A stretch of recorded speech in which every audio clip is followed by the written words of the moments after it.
एक तू जो मिला सारी दुनिया मिली, खिला जो मेरा दिल सारी बगिया खिली, खिला जो मेरा दिल सारी बगिया खिली। तू दीपक में बाती तेरी हूँ पिया, मैं रोशनी तू है मेरा दिया। तू दीपक में बाती तेरी हूँ पिया, मैं रोशनी तू है मेरा दिया। जलाए जली बुझाए बुझी, खिला जो मेरा दिल सारी बगिया खिली। बांके बिहारी मुझको देना सहारा, कहीं छूट जाए ना दामन तुम्हारा। बांके बिहारी मुझको देना सहारा, कहीं छूट जाए ना दामन तुम्हारा। जय श्री कृष्णा। साथियों, आज जो हमारा क्लास है वो मल्टीप्लिकेशन का चलेगा, जो कि गुणन होता है। वैसे आप सभी गुणा करना जानते हैं, परंतु जो मैं आपको लॉजिक बताने जा रहा हूँ उस लॉजिक के माध्यम से गुणा किया करेंगे तो बहुत जल्दी हो जाया करेगा। और एक जो छोटा सा बालक जिसने कभी गुणा करना नहीं सीखा, बस जोड़ना जानता हो, वो भी गुणा करना सीख जाएगा। देखिए तरीका मैं आपको समझाने जा रहा हूँ, बहुत ही सिंपल वे है। सबसे पहला जो मुख्य तरीका है, एक तो होता है स्क्वायर वाला गुणा।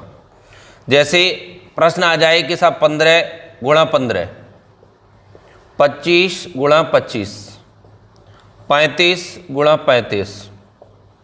अब कुछ भी 75 मान ले रहा हूँ, 75 गुणा 75, ऐसे मैंने माना 95 गुणा 95। अब इस प्रकार के गुणाओं को हम करने के लिए थोड़ा समय लेते हैं, तो काश उनको जल्दी से कर सकें हम।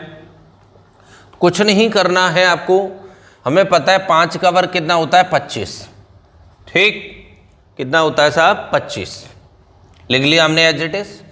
अब 1 से अगली संख्या क्या आती है 2, तो 2 एकन 2। अब पुनः 5 पीछे आ रहा है, 5 का वर्ग 25 होता है। 2 से अगली संख्या क्या आती है 3, तो 3 दूनी 6। ऐसे ही पुनः इधर 5 का वर्ग 25, 3 से अगली संख्या क्या आती है 4, तो 4 तिया 12। 5 का वर्ग 25, 7 से अगली संख्या क्या आती है 8, 8 7 56। देखो बड़ा सिंपल है, कोई दिक्कत आ रही है क्या? इसी प्रकार आप डायरेक्टली गुणा कर सकते हैं। 5 का वर्ग पुनः 25, 9 से अगली संख्या क्या आती है 10, तो 9 दाम 90। कोई भी संख्याएं आपको कितनी भी बड़ी दे रखी हो, आप उनका गुणा कर सकते हैं, ठीक। ये तो हो गया कि पीछे यदि इकाइकांक 5 दे रखा है तब गुणा कैसे करते हैं। इसके अलावा देखिए समझिए, सपोज मान के चलो क्वेश्चन आपको दे देता है 32 मल्टीप्लाइड बाई 18, या फिर मैं थोड़ा सा छोटी संख्या को लेके चल रहा हूँ पहले, 32 गुणा मैंने मान लिया अभी आपको दे रखा है 23। वो कहता है इसका गुणन क्या होगा, ठीक है। तो आपको भाई टेबल याद है तो आप तुरंत कर लेंगे, मेथड भी आप जानते हैं। एक तरीका जो मैं आपको बता रहा हूँ, ऐसा तरीका जिससे छोटा बालक भी परेशान नहीं होगा कभी भी गुणन करने में। 3 दे रखा है तो पहले आप 3 लाइन खींच लो, कितना 3 लाइन, ठीक। 2 दे रखा है तो 2 लाइन खींच दो आप, क्लियर। इधर 2 दे रखा है तो 2 लाइन आप खींच दीजिएगा। 3 दे रखा है तो पुनः 3 लाइन आप खींच दीजिए। देखो बड़ा सिंपल वे बता रहा हूँ आपको, जीवन में ऐसा शायद लॉजिक आपने कभी ना देखा हो। अब आप इनके इंटरसेक्टिंग पॉइंट देखिएगा, कितने हो गए 1 2 3 4 5 6, 6 बिंदु हो रहे हैं। यहाँ कितने हो रहे हैं 1 2 3 4 5 6 7 8 9, ठीक। यहाँ कितने हो रहे हैं 1 2 3 4, और यहाँ कितने हो रहे हैं 1 2 3 4 5 6। ये आपने देखा इंटरसेक्टिंग पॉइंट हमारे बन के तैयार हो गए। तो गुणा आपका सबसे इकाइकांक आ गया 6, यहाँ पर जो मान आए उनको एक साथ रखिएगा। 9 4 13 कैरी 1 6, और जो कैरी आपने लिया है 6 और 1 7, ये आपका गुणन कंप्लीट हो चुका है, ठीक। एक नया जो मैं आपको लॉजिक समझा रहा हूँ, इसको अच्छे तरीके से समझ लीजिए जिससे आपको कभी भी दिक्कत ना हो। बशर्ते है कि ये जो बच्चे होते हैं उनको समझाने के लिए लॉजिक है। आप तो डायरेक्टली गुणा करेंगे, जैसे ये दे रखा है 32। देखो ये भी तरीका जो मैं बता रहा हूँ ये भी समझ लो आप। ये दिया है 32 और ये दिया 23, तो आपको क्या करना है, इकाई इकाई का गुणा करना है। 3 दूनी 6 गुणा हो गया।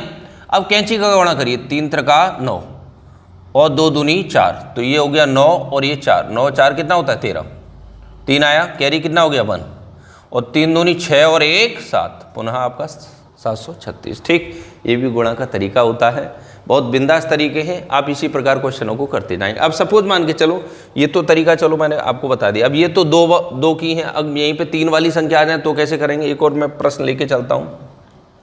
जैसे मैंने प्रश्न लिया आपका 56 मल्टीप्लाइड बाई 32, ये मैंने क्वेश्चन ले लिया, ठीक है, इसको मैं रफ कर दे रहा हूँ। अब इनको चाहो तो अपने दिमाग में रखो, नोट करने की ऐसी आवश्यकता नहीं है, तरीका आपके समझ में होगा तो कभी दिक्कत नहीं होगी आपको, जिससे जल्दी से जल्दी गुणा आप कर सकें। अब जैसे ये मैंने प्रश्न रखा है 56 और 32, तो 5 2 3 4 5, ठीक, आगे कितना 6, 1 2 3 4 5 6, थोड़ा टाइम लगता है, देखो बेसिक कॉन्सेप्ट है, समझ रहे हैं आप। ये 3 है तो 1 2 और ये 3, इधर कितना 2 है, 1 2। अब बस आपको देख लेना है कितनी लाइन खींची थी, ये मैंने 6, 2 2 4 और 2 6, और ये कितने 2 6 2 2 12 बिंदु हो गए। ठीक, ये लाइन हमारी कितनी 6 है और 3 है, 6 3 18 बिंदु हो गए यहाँ पर हमारे।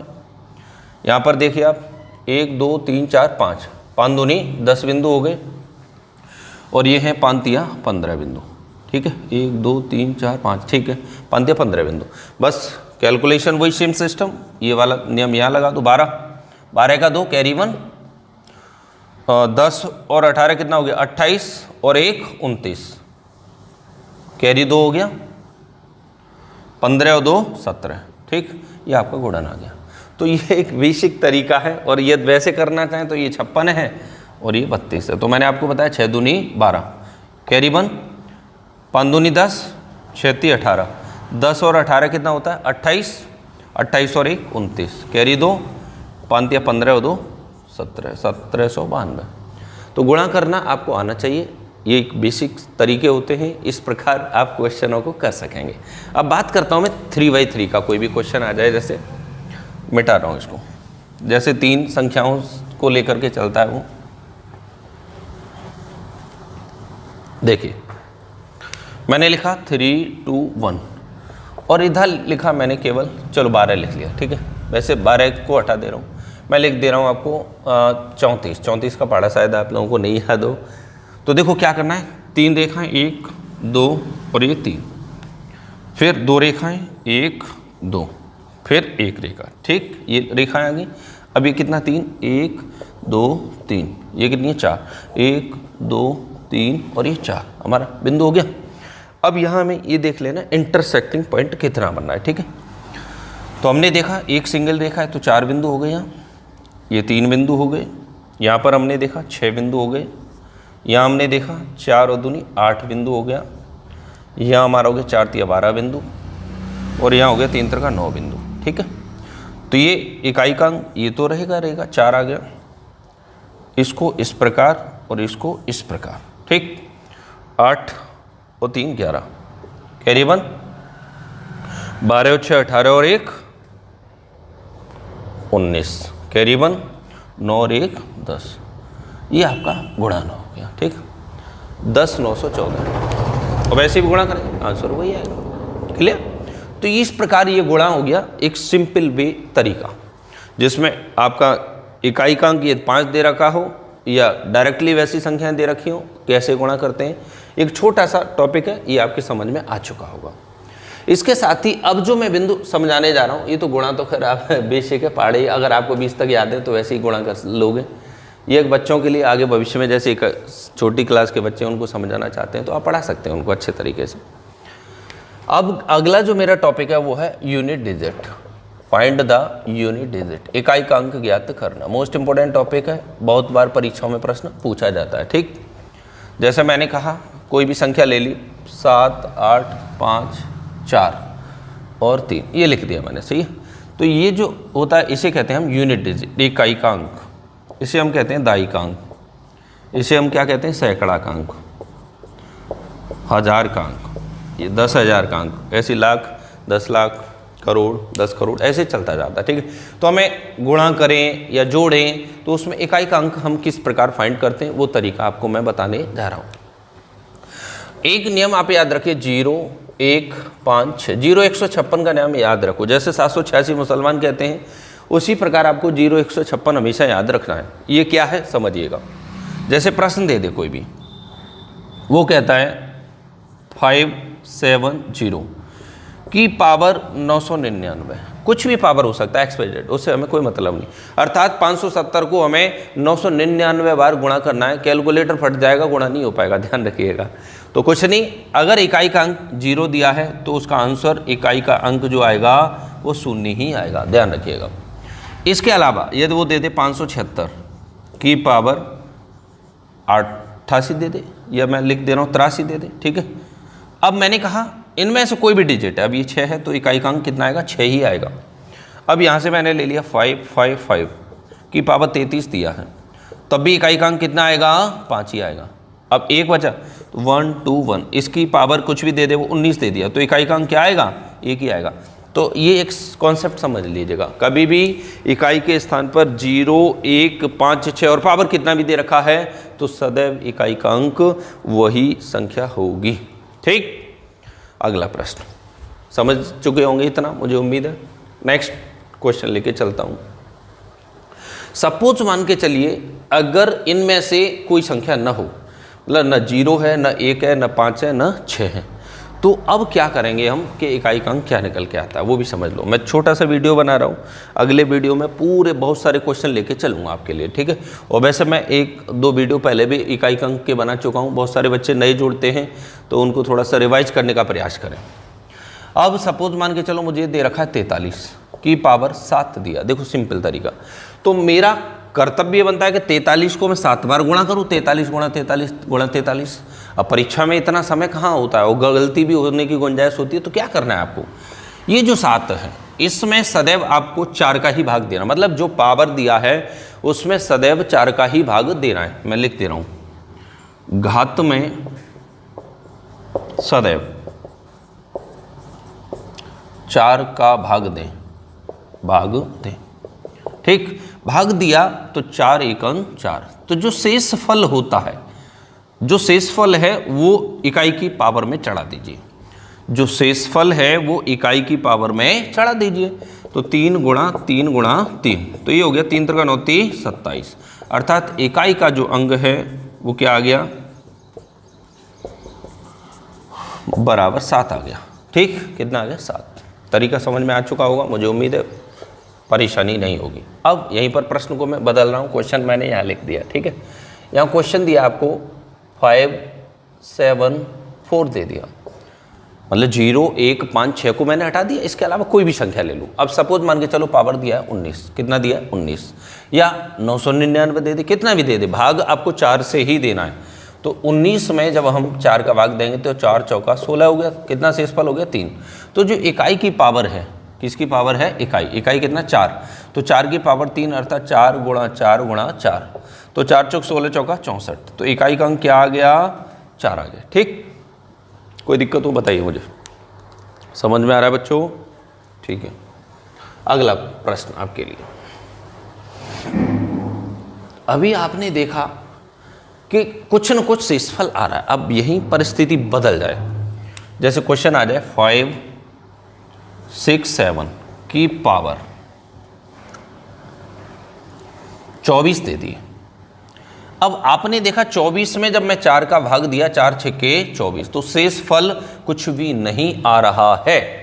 तो ऐसी स्थिति में आप पावर 0 नहीं मानेंगे, वो क्या मानेंगे, जब पूरा पूरा भाग चला जाए तो जो इकाई का अंक है उसकी पावर सदैव 4 ही मान लेंगे।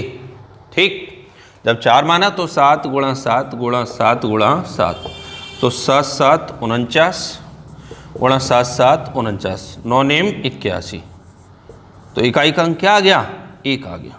तरीका समझ में आ चुका होगा, कोई दिक्कत नहीं होगी मुझे उम्मीद है। क्लियर हो गया कॉन्सेप्ट आपका। अगला प्रश्न ले लीजिए, एक और प्रश्न ले रहा हूँ मैं।